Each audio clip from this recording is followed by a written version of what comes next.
Kapatid, lagi ka na bang pagod at stress sa trabaho, yung parang wala ka ng ganang pumasok? Ang question, kailan ko malalaman na pwede na ba akong mag-resign? Kung gusto nyo malaman, tune in. Don't tune out. Videos that will make you wealthy and debt-free. Hi there, this is Chinkitan, your pambansang wealth coach. Grabe, super excited po ako. Shout out sa mga empleyado na stress. Pag-usapan na po natin yung 5 signs kung ready ka na ba talagang mag-resign at anong gagawin mo para maging wais ang transition mo. So, let's dive into it. Okay, kumuha na kayong papel at ballpen. Sign number 1 po, may sapat ka ng emergency fund. Ito lang po, makikiusap lang po ako sa inyo. Huwag kang basta-basta na mag-resign dahil nga emotionally stressed and upset ka. Let's be practical. Kailangan meron kang buffer bago ka talaga umalis. At least 6 months. 6 months worth of your expenses na nakaipon na. Kung 20,000, 120,000. Bakit? Siyempre, just in case na naghahanap ka or nag-i-start ka, may 6 months kang period na hindi ka ma-stress, na hindi mo kailangan na mangutang. Diba?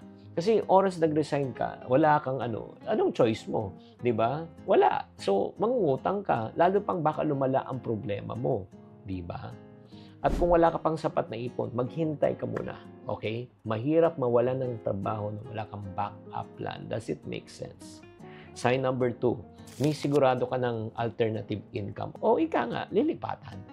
Diba? Again, don't let emotion get the worst of you. Or, diba? Parang emotional ka, tapos nag-resign ka, pagkatapos yan, di ba? Wala ka namang fallback. May business ka na bang kumikita na stable? May freelance work ka ba na pupuntahan or side hustle? Hindi pwedeng bahala na si Batman. Siguraduhin mong may kapalit na income bago ka magbitaw o magbitiw.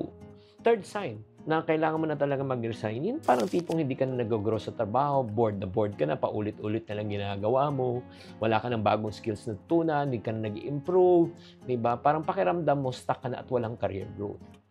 Alam mo, ito lang listen to this.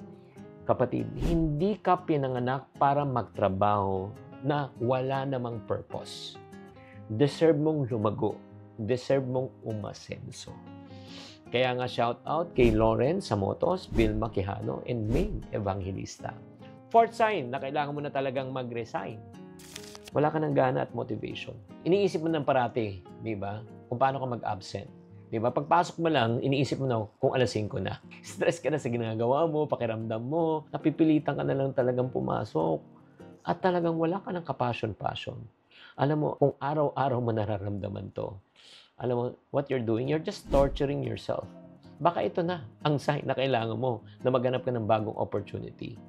And fifth and final sign, para malaman mo kung talagang time na, handa ka na lumabas sa comfort zone mo. In reality, kahit present ng 4 signs, pag hindi ka pang handa ka dahil takot ka, wala. You're trapped. Kasi resigning means you're gonna take risks.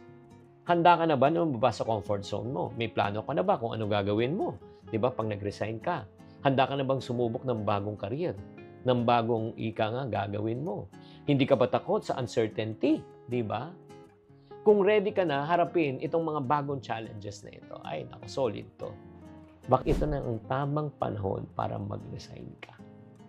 Kaya nga, kapatid, ito lang po, babala, Huwag na huwag kang magre-resign ng biglaan. Siguraduhin mo, you are financially, mentally, emotionally prepared bago magawin to. So, out of these 5, ulitin ko to, ano tong 5 signs, no? Number 1, may emergency fund ka na ba? May alternative income ka na ba? Hindi ka na ba nag-grow? Wala ka na bang gana? At handa ka na ba lumabas sa comfort zone? If 3 out of 5 ay nasa listahan, maybe, panahon na.